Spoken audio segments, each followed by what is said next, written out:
Good morning student. हमारी online क्लासों में आपका स्वागत है। आज हम कक्षा 12 जो जीव विज्ञान हमारा पार्ट जो 4 चल रहा है चरण स्वास्थ्य, उसका पार्ट 4 पढ़े।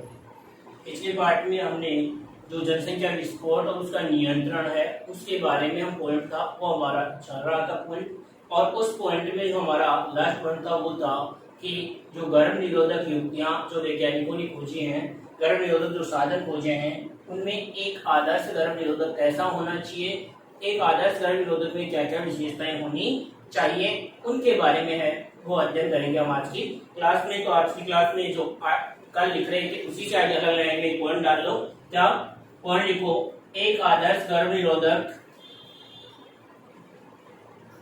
एक आदर्श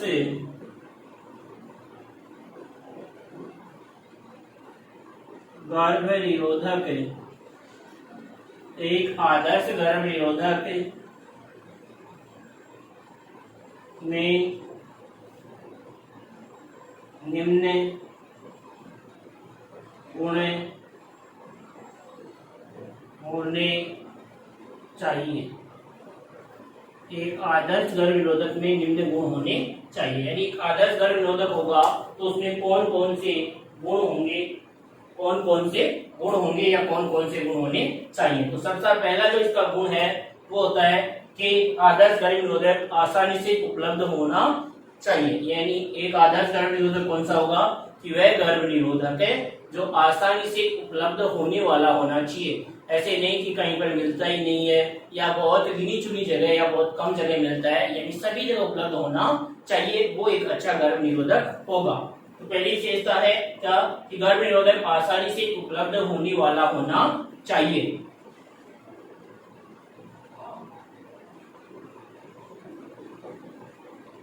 गर्भ निरोधक आसानी से उपलब्ध होने वाला, आसानी से उपलब्ध होने वाला चाहिए, यानी आसानी से उपलब्ध होने वाला चाहिए या होने वाला होना चाहिए, यानी आसानी से उपलब्ध होने वाला होना चाहिए, होने वाला होना चाहिए, सीधो होना चाहिए, यानी आसानी से उपलब्ध होने वाला गर्भ निरोधक होना चाहिए। दूसरा है ये गर्भ निरोधक प्रभावी होना चाहिए, यानी जो हम गर्भ निरोधक उपयोग कर रहे हैं, चाहे कोई भी जिस कार्य के लिए हम कोई दवा ले रहे हैं वो कार्य नहीं होगा तो किस काम का, तो ये गर्भ निरोधक कैसा होना चाहिए, प्रभावी होना चाहिए। गर्भ निरोधक जो काम के लिए हम उपयोग में ले रहे हैं उसके लिए कार्य सिद्ध होना चाहिए। तो दूसरा है गर्भ निरोधक जो है वो प्रभावी होना चाहिए।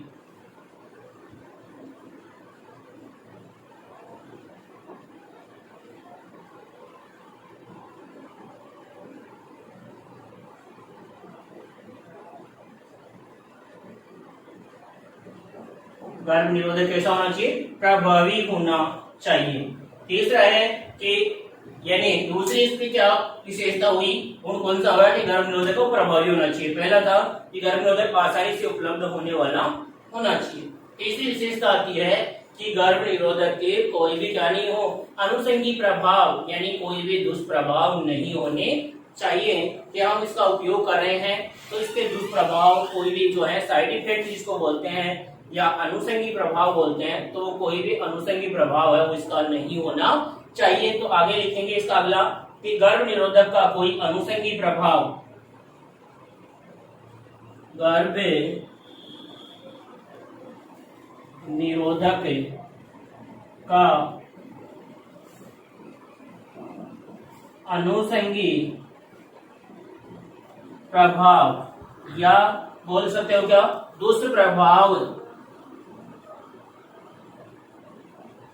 दुष्प्रभाव नहीं होना चाहिए, नहीं होना चाहिए। यानी एक आदर्श गर्भ निरोधक कौन सा होगा कि उसका कोई भी अनुषंगी प्रभाव, जिसको अंग्रेजी में क्या बोलते हैं साइड इफेक्ट या दुष्प्रभाव है, वो नहीं होना चाहिए। यानी आदर्श गर्भ निरोधक का तीसरा गुण क्या हो गया कि कोई भी जो गर्भ निरोधक हम काम में ले रहे हैं उस गर्भ निरोधक का कोई भी दुष्प्रभाव नहीं होना चाहिए, कोई भी उसका साइड इफेक्ट या बुरा प्रभाव नहीं होना चाहिए। जो चौथा पॉइंट है उसका वो क्या है कि ये सस्ते या मुफ्त में उपलब्ध होनी चाहिए। सरकारी हॉस्पिटलों में ये मुफ्त में भी मिलते हैं, लेकिन आप मेडिकल स्टोर से लेते हैं तो ये आसानी से उपलब्ध होने वाले और कम रुपए में यानी सस्ते होने चाहिए। तो अगला जो इसका गुण है वो क्या है कि ये सस्ते या मुफ्त उपलब्ध होने चाहिए। ये सस्ते या मुफ्त उपलब्ध होने चाहिए।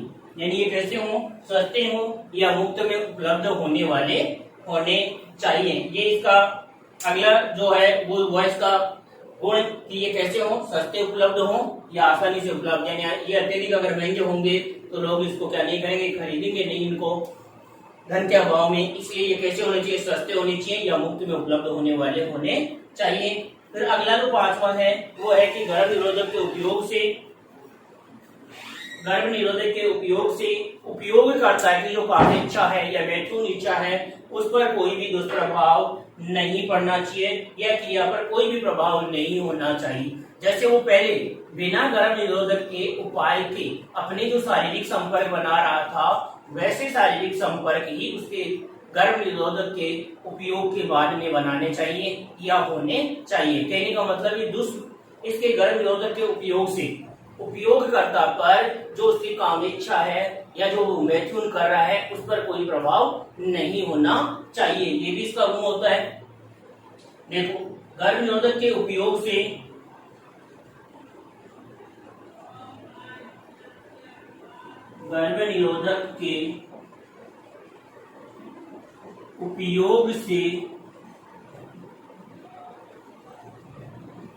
उपयोगकर्ता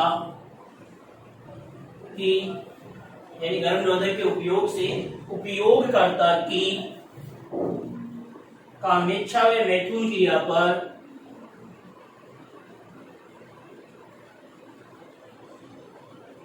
कामेच्छा व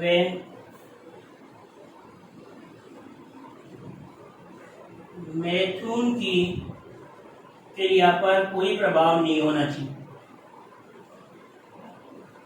क्रिया पर कोई प्रभाव नहीं होना चाहिए।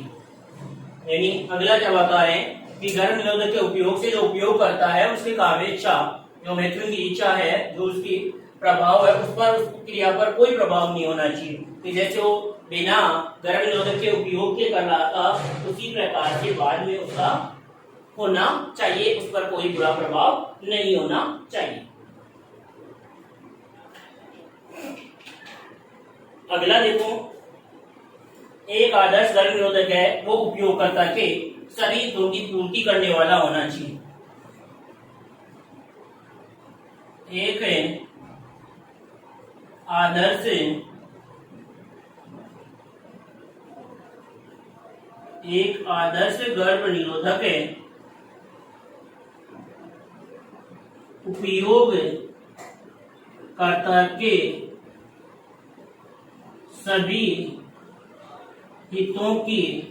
निरोधक है उपयोगकर्ता के सभी हितों की पूर्ति करने वाला होना चाहिए। पूर्ति करने वाला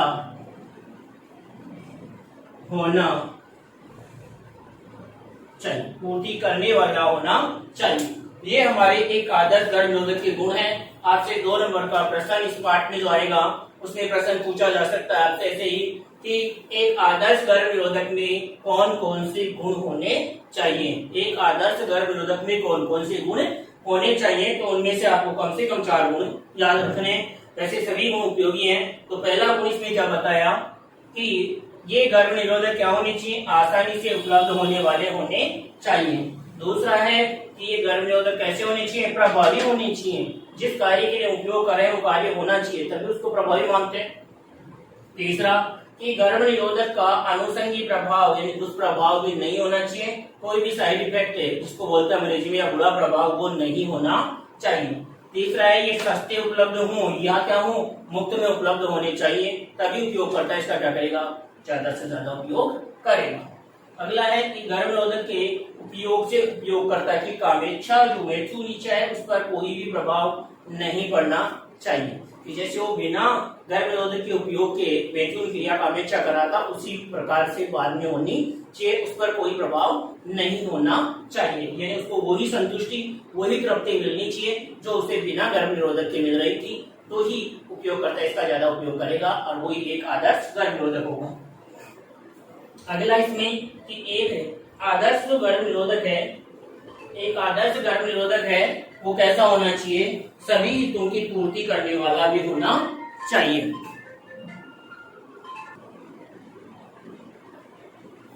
लिख लो इसको जल्दी से।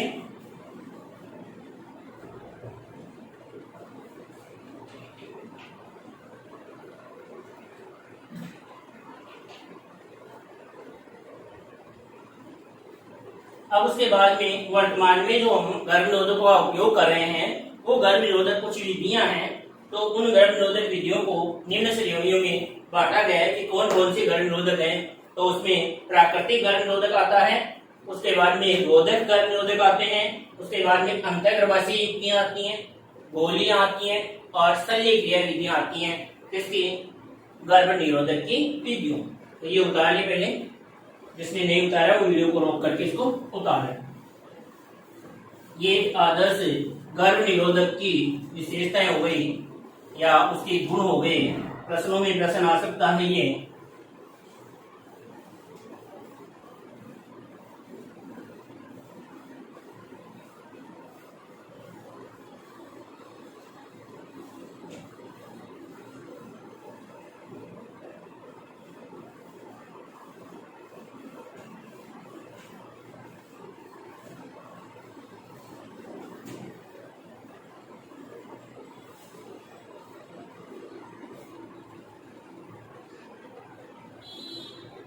आगे देखो, वर्तमान में उपलब्ध गर्भ निरोधकों को वर्तमान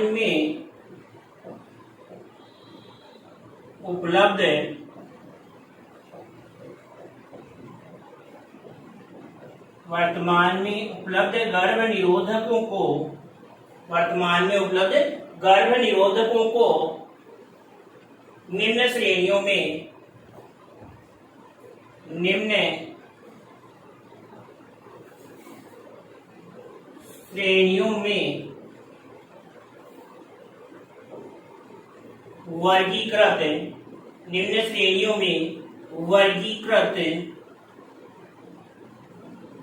वर्गीकृत किया गया है,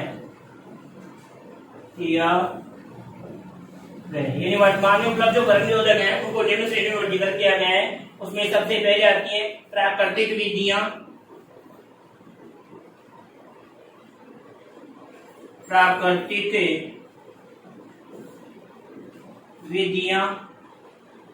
2 नंबर पर आती है रोध या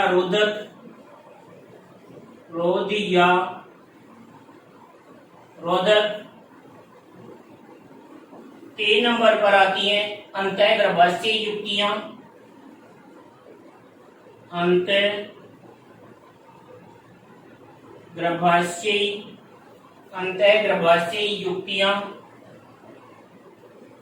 अंतःगर्भाशयी युक्तियां और 4 नंबर पर आती हैं पेल्स गोलियां।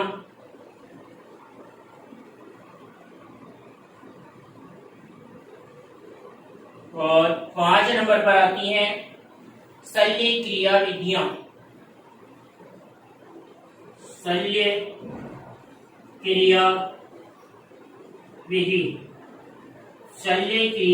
विधियां ये वर्तमान में गर्भ निरोधक जो है हमारे पास उपलब्ध हैं। सबसे पहले प्राकृतिक, इसमें कोई भी यांत्रिक या कोई भी रासायनिक उपकरण काम में नहीं लिया जाता। ये केवल प्राकृतिक है। इसको भी हम 3 भागों में पढ़ेंगे। एक तो आवधिक संयम है इसका, एक बाह्य स्खलन या आंतरिक मैथुन है, और एक आता है इसमें कौन सा, स्तनपान अनावर्तन। यानी आप वर्तमान में उपलब्ध जो गर्भनिरोधक है उनको निम्न श्रेणी में वर्गीकृत किया गया है। इसके ये 500 पॉइंट लिख लेंगे और फिर हम इनको क्या करेंगे, एक एक को डिटेल में पढ़ेंगे। ये 500 लिखकर ये नंबर 1 डाल दो आपका प्राकृतिक विधियां। क्या डाल दोगे, प्राकृतिक विधियां। लिख लेना इनको रोक करके। ये वर्तमान में उपलब्ध गर्भनिरोधक युक्तियां हैं, इन सभी को हम डिटेल में पढ़ेंगे अलग अलग। प्राकृतिक विधियां पढ़ेंगे, रोधक या बैरियर है वो कौन से होते हैं वो पढ़ेंगे। अंतः गर्भाशय युक्तियां, कौन सी युक्तियां जो गर्भाशय के अंदर लगाई जाती हैं, गोलियां कौन कौन सी हैं उनके बारे में हम पढ़ेंगे। फिर उसके बाद में शल्य क्रिया की जो विधियां हैं वो विधियां कौन कौन सी हैं, इन सब के बारे में है वो हम जो हमारी अभी क्लास में पढ़ेंगे। तो आप ये उतार लें और फिर पहले हेडिंग डाल लें प्राकृतिक विधियां।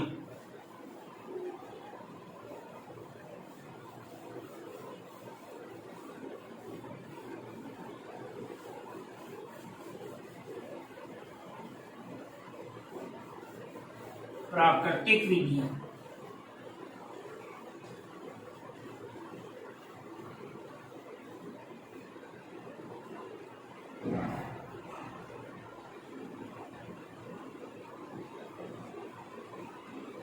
प्राकृतिक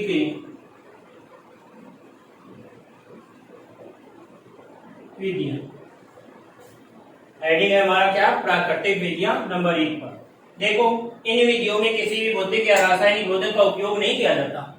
इन विधियों में कोई भी रासायनिक या कोई भी भौतिक जो साधन है उसका उपयोग नहीं किया जाता। इसमें केवल अंडाणु और शुक्राणु है, उनका जो संयोग है उसको रोकने के लिए या उसके लिए जो समय अंतराल है उसका उपयोग किया जाता है। ये इसमें कोई भी रसायन, कोई भी यंत्र, कोई भी काम में नहीं लिया जा रहा है, इसके लिए इसका कोई भी दुष्प्रभाव नहीं होता है। लेकिन इसकी जो फेल होने की संभावना है या ये क्या हो सकती है, अप्रभावी भी हो सकती है, वो ज्यादा इसकी संभावनाएं होती हैं। देखो प्राकृतिक विधियों में, देखो इन विधियों में किसी भी भौतिक और रासायनिक रोधक का उपयोग नहीं होता है। प्राकृतिक विधियां देख रहे हैं तो इन विधियों में किसी भी भौतिक व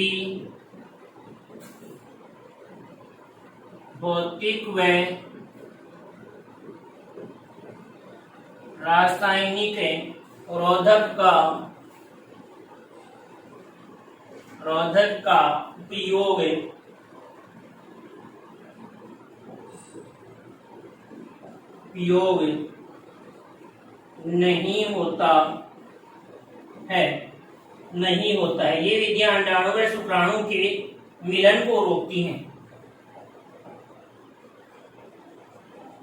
ये विधियां अंडाणु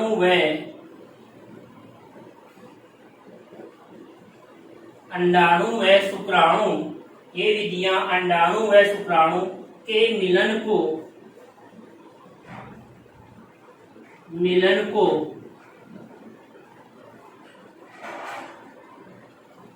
रोकती हैं। ये विधियां क्या कह रहे हैं, ये विधियां अंडाणु व शुक्राणु के मिलन को रोकने का कार्य करती हैं, जिससे निषेचन नहीं हो पाता, जिससे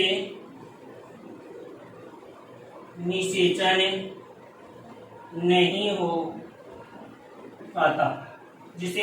नहीं हो पाता है। इस प्रकार अंडाणु व शुक्राणु को रोकने के आगे देखो ये 3 प्रकार के लिखो, ये 3 प्रकार की हैं।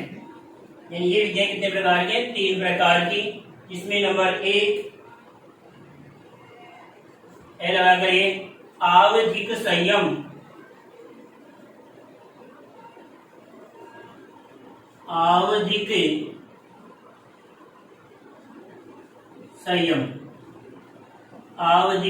संयम। देखो आवधिक जो संयम है उसमें क्या बताया गया है, इस उपाय के अंतर्गत महामारी के 10 से 17 दिन के मध्य में, यानी इस उपाय में क्या बताया गया है कि जो माहवारी होती है, आवर्त चक्र होता है, उसके 10वें दिन से लेकर 17वें दिन की जो अवधि है, उस क्रिया के दौरान मैथुन क्रिया से बच करके हम निषेचन से क्या हो सकते हैं, बच सकते हैं। ध्यान देना, यहाँ समझा रहा हूँ केवल कि जैसे हमने जो आर्तव चक्र पहले पढ़ लिया है, उसमें जैसे ये 1 से लेकर कितने दिनों तक होता है, 28 दिनों तक होता है। कितने दिनों तक होता है, 28 दिनों तक होता है, जिसमें सबसे पहले जैसे 1 से 4 दिन तक ये क्या होती है, हमारी स्रावी अवस्था थी। कौन सी थी, स्रावी अवस्था। उसके बाद में 14वें दिन हमने क्या माना था, अंडोत्सर्ग। क्या माना था, अंडोत्सर्ग। तो यहाँ इसमें क्या बताया है कि 10वें दिन से लेकर लगभग कब तक, 17वें दिन तक, यानी ये हार्मोनों के द्वारा नियंत्रित होता है अंडोत्सर्ग, इसलिए इनके मध्य कभी भी हो सकता है। हमने उसमें करेक्ट तो क्या माना है, 14वें दिन, लेकिन फिक्स नहीं है, ये 10वें से 14वें दिन तक कभी भी अंडोत्सर्ग हो सकता है। तो इस अवधि के दौरान, यानी ये जो है हमारे पास 1 से 10 तक या 17 से 28 तक जो लास्ट के दिन है, वो तो माना जाता है सेफ पीरियड। क्या माना जाता है, सेफ पीरियड। यानी इस दौरान अगर हम मैथुन करें तो निषेचन की संभावनाएं लगभग बहुत ही कम होंगी। लेकिन इस समय के दौरान निषेचन की जो संभावनाएं हैं वो अधिकतम रहती हैं। क्या होती हैं, निषेचन की संभावनाएं अधिकतम रहती हैं, गर्भधारण की संभावनाएं अधिकतम बनी रहती हैं। इसलिए इस दौरान क्या करना चाहिए, हमें मैथुन क्रिया से बचना चाहिए। अगर ऐसा हम करते हैं तो क्या होगा, हमें निषेचन से क्या हो सकते हैं, बच सकते हैं, गर्भधारण से हम बच सकते हैं। तो ये होता है आवधिक संयम, यानी एक विशेष अवधि जिसके दौरान हम क्या बदले, संयम बरतें, अपने साथी के साथ क्या न करें, मैथुन क्रिया न करें, तो हम गर्भधारण से क्या कर सकते हैं, हमें बचा जा सकता है, या हम गर्भधारण से बच सकते हैं। तो इसमें लिखो आवधिक संयम डालो, इसमें लिखो इस उपाय के अंतर्गत, इस उपाय के अंतर्गत माहवारी चक्र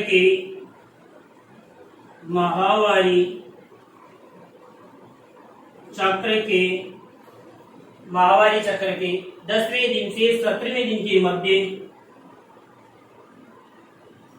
10वें दिन से 17वें दिन के मध्य दंपति संभोग में मैथुन से बचते हैं। दंपति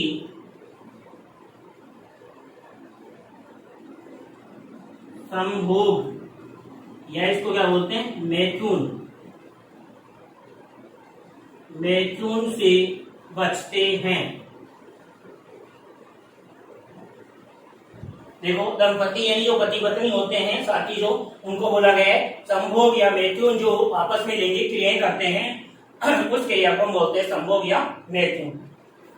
क्यों बचते हैं, क्योंकि ये महामारी का वह समय होता है, क्योंकि यह महामारी का वह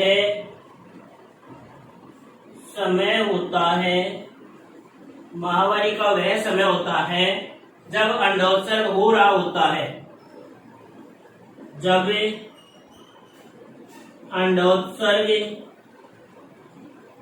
हो रहा होता है, जब अंडोत्सर्ग हो रहा होता है, अंडोत्सर्ग हो रहा होता है या हो चुका होता है, या हो चुका होता है, और अंडा निषेचन के लिए तैयार होता है, और अंडा निषेचन के लिए तैयार होता है,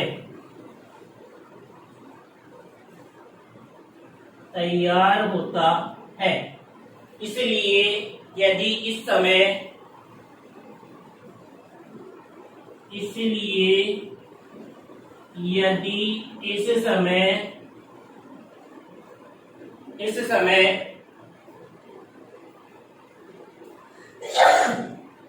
इस समय, इसलिए यदि इस समय संभोग नहीं किया जाए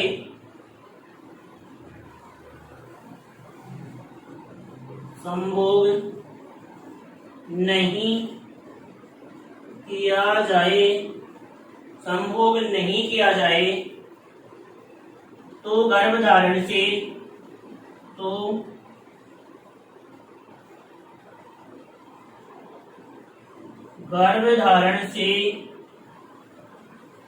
बचा जा सकता है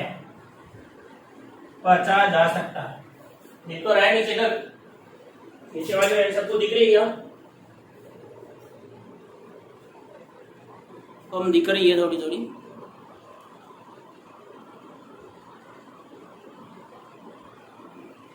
सही दिख रही है, यानी गर्भधारण से हम बच सकते हैं। यानी ये हो गई हमारी आवधिक संयम पहली विधि। क्या कह रहे हैं, इस उपाय के अंतर्गत माहवारी चक्र में 10वें से 17वें दिन के मध्य संभोग से बचा जाता है, क्योंकि उस समय अंडोत्सर्ग की संभावनाएं अधिकतम होती हैं। या तो अंडोत्सर्ग हो रहा होता है या अंडोत्सर्ग हो चुका होता है। अगर 14वें दिन की बात करते हैं तो 14वें दिन अंडोत्सर्ग हो गया तो हो चुका हो गया, तो 16वें-17वें दिन तक वो जीवित रहेगा, तो उसमें क्या हो सकता है, निषेचन हो सकता है। तो इस समय हम इससे मैथुन क्रिया से बच करके निषेचन से गर्भधारण से बच सकते हैं। जल्दी से लिख लें इसको, फिर हम देखते हैं इसकी कमियां।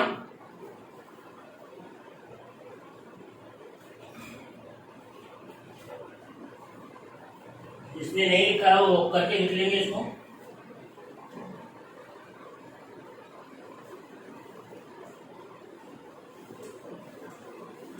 वीडियो को रोकते लिखिए ना, आगे पॉइंट डाल लो। क्या इस विधि की कमियां, इस विधि की कमियां।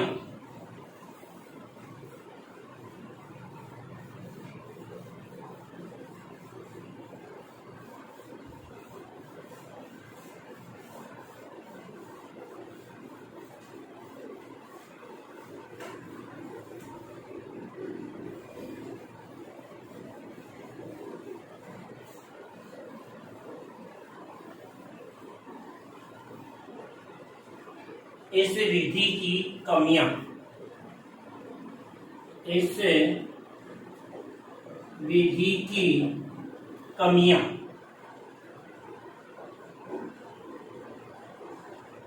इस विधि की कमियां यानी ये जो विधि है उसमें कौन कौन सी कमियां हैं। तो अंडोत्सर्ग की ये क्रिया है वो हार्मोन द्वारा नियंत्रित होती है। क्या करें, अंडोत्सर्ग की क्रिया, अंडोत्सर्ग की क्रिया हार्मोन द्वारा नियंत्रित होती है। अंडोत्सर्ग की क्रिया हार्मोन द्वारा क्या होती है, नियंत्रित होती है। और हार्मोन असंतुलन के कारण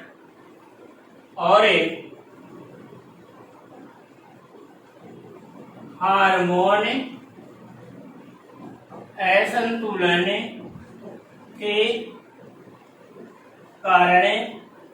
हार्मोन असंतुलन के कारण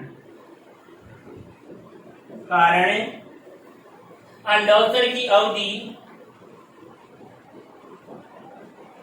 अंडोत्सर्ग की अवधि घट या बढ़ सकती है। यानी क्या करें, अंडोत्सर्ग की क्रिया है उसका नियंत्रण किसका है, हार्मोनों का। तो हार्मोनों का असंतुलन हुआ तो अंडोत्सर्ग की क्रिया में भी जो है अंडोत्सर्ग की जो अवधि है वो कम या ज्यादा हो सकती है। और इसलिए महामारी के चक्र की पूर्ण जानकारी दंपति को होनी चाहिए।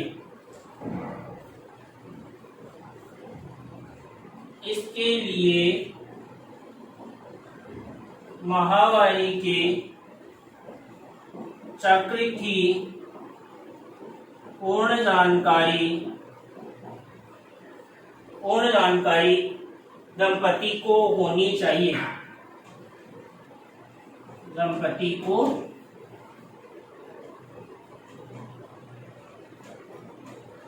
होनी चाहिए।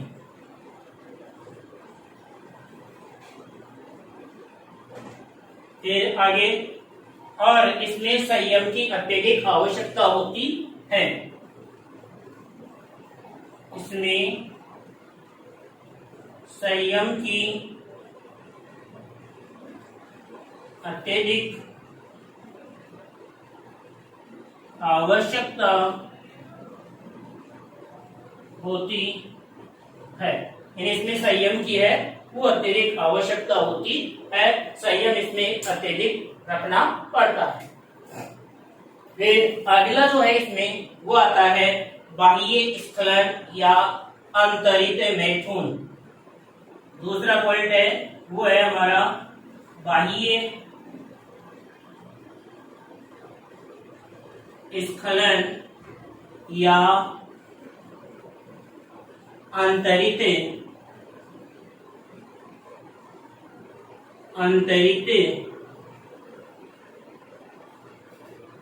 मैथुन। बाह्य स्खलन या आंतरिक मैथुन, ये अगला पॉइंट आएगा।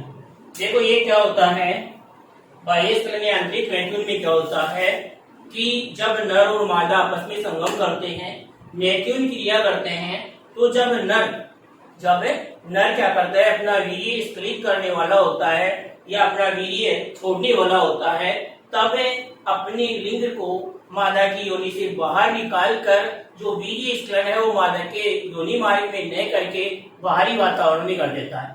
जिससे क्या हुआ कि योनि मार्ग में वीर्य नहीं गया, शुक्राणु ही नहीं गए, तो निषेचन कहां से होगा। तो इसमें देखो इस विधि में क्या हो रहा है, इस क्रिया में नर अपने वीर्य स्खलन से तुरंत पहले,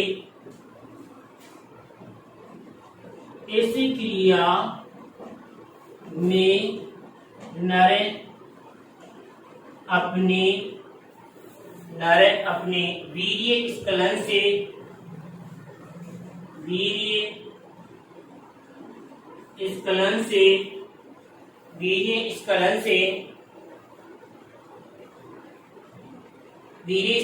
तुरंत पहले अपनी लिंग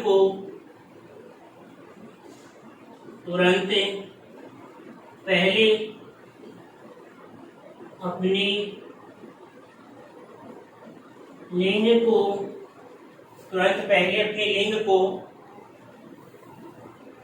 लिंग को योनि से बाहर निकाल लेता है। योनि से बाहर निकाल लेता है, अपने वीर्य को तुरंत योनि से क्या कर लेता है, बाहर निकाल लेता है, जिससे वीर्य योनि में नहीं जा पाता,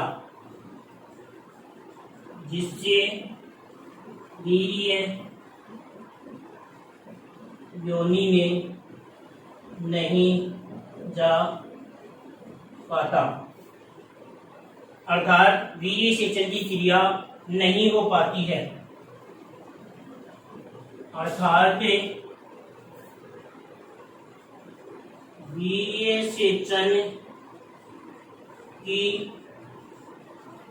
क्रिया नहीं हो पाती है, अर्थात वीर्य सेचन की जो क्रिया है वो क्रिया नहीं होती है, नहीं हो पाती है, और अंडाणु शुक्राणु का मिलन नहीं हो पाता। और अंडाणु शुक्राणु का मिलन नहीं हो पाता, नहीं हो पाता है। बस याद रखना, ये दिख रहा है, नहीं दिख रहा है तो याद लिखना चाहिए। और अंडाणु शुक्राणु का मिलन नहीं हो पाता है, अंडाणु शुक्राणु का मिलन नहीं हो पाता है, वीर्य नहीं होगा तो अंडाणु और शुक्राणु है उसका क्या नहीं होगा, मिलन भी नहीं होगा। ये हमारी बाह्य स्खलन विधि हो गई। देख लो इसको जल्दी से। उसके बाद में तीसरी जो इसकी एक कमी लिख लो, इसके लिए भी संयम व सावधानी की आवश्यकता होती है। कमी यानी इस विधि की कमी, जो दूसरी विधि लिखी हमने बाह्य स्खलन विधि, उसकी भी कमी वही है, इसमें भी संयम और सावधानी बरतनी जरूरी है।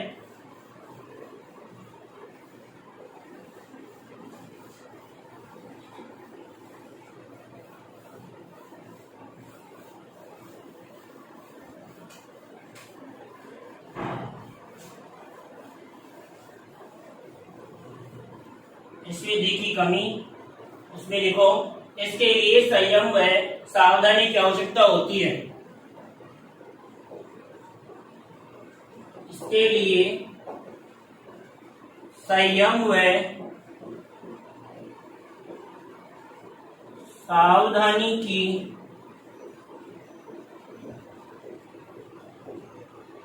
आवश्यकता होती है। इसके लिए संयम और सावधानी की आवश्यकता होती है। किसके लिए बता रहे हैं? जो ये विधि देख रहे हैं हम, उसकी जो कमी देख रहे हैं उसके लिए। अब अगली आती है तीसरी, स्तनपान अनावर्तन, स्तनपान अनार्तव। तीसरी विधि लिखना, स्तनपान स्तनपान अनार्तव, स्तनपान अनार्तव, अनार्तव, स्तनपान अनार्तव। देखो, स्तनपान अनार्तव का मतलब यह है इसमें कि एक माता प्रसव के तुरंत बाद जब तक अपनी माँ, जो माँ है, अपने शिशु को क्या देती है? दूध पिलाती है। उस समय प्रोलैक्टिन हार्मोन का स्राव अत्यधिक होता है और प्रोलैक्टिन हार्मोन का स्राव ज्यादा होने के कारण माँ में क्या नहीं आता? आर्तव चक्र ही नहीं आता। माँ में क्या नहीं होता? आर्तव चक्र प्रारंभ ही नहीं होता। तो इस दौरान उसमें गर्भ धारण की जो संभावनाएं हैं वो बिल्कुल क्या होती है? नगण्य होती है। और ये अवधि 4 से 6 माह तक होती है। अधिकतम कितनी होती है? 4 से 6 माह तक। तो शिशु जन्म के 4 से 6 माह तक स्तनपान अनावर्त जो अवधि होती है, उस दौरान गर्भ धारण की जो संभावना है वो नगण्य होती है। तो इसमें लिखेंगे, यह एक प्रचलित तरीका है, यह एक प्रचलित तरीका है, यह एक प्रचलित तरीका है जिसमें यह माना जाता है कि जिसमें यह माना जाता है कि प्रसव के 4 से 6 माह तक, प्रसव के 4 से 6 माह तक, 4 से 6 माह तक जब तक माँ बच्चे को सिर्फ अपना दूध पिलाती है, जब तक माँ बच्चे को, जब तक माँ बच्चे को सिर्फ अपना दूध पिलाती है, सिर्फ अपना दूध पिलाती है, सिर्फ अपना दूध पिलाती है, बाहर से दूध या आहार नहीं देती है, बाहर से दूध या आहार नहीं देती है, आहार नहीं देती है, तो इस अवधि के दौरान, तो इस अवधि के दौरान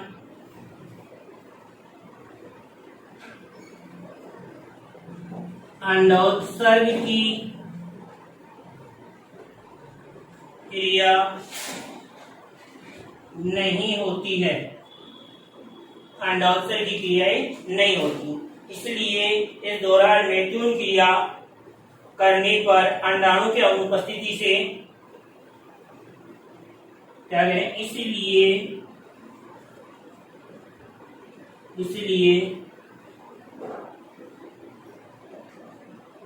इस दौरान मैथुन क्रिया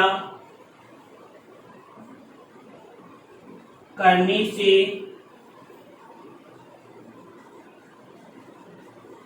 अंडाणु की अनुपस्थिति होने से अंडाणु की अनुपस्थिति होने से गर्भधारण से बचा जा सकता है, बचा जा सकता है। आगे लिख लेना, ऐसी विधि की अधिकतम अवधि, ऐसी विधि की अधिकतम अवधि,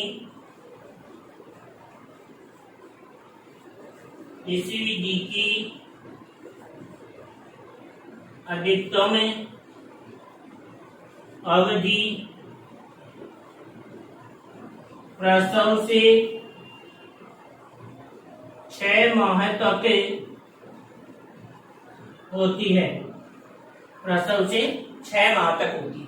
यानी ये जो विधि है उसकी अधिकतम अवधि कितनी होती है? प्रसव से लेकर 6 माह तक इसकी अवधि होती है।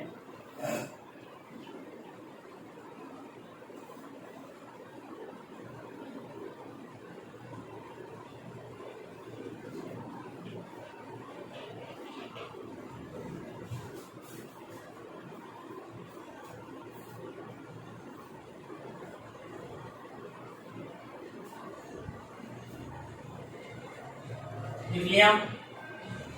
तो ये हो गई हमारी प्राकृतिक विधियां। अब इन विधियों के बारे में जो मुख्य बात यह है कि ये जो विधियां हैं हमारी, उसमें हम किसी भी साधन का, किसी भी रसायन का प्रयोग नहीं कर रहे हैं, इसलिए इनके दुष्प्रभाव बिल्कुल नगण्य, बिल्कुल 0%, कोई दुष्प्रभाव इनका नहीं होता।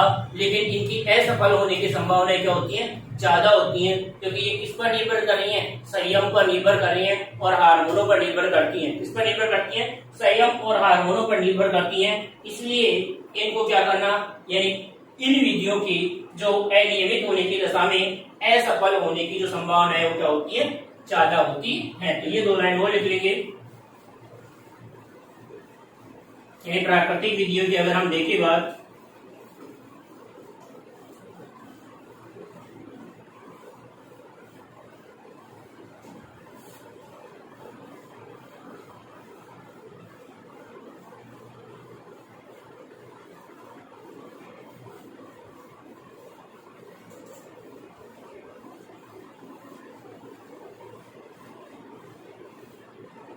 इन तीनों विधियों की सबसे अच्छी बात यह है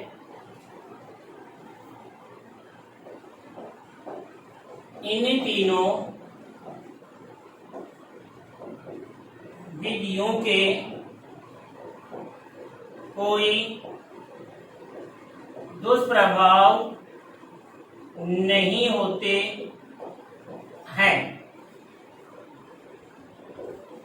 क्योंकि इनमें किसी भी भौतिक व रासायनिक, क्योंकि इनमें किसी भी भौतिक व रासायनिक साधनों का उपयोग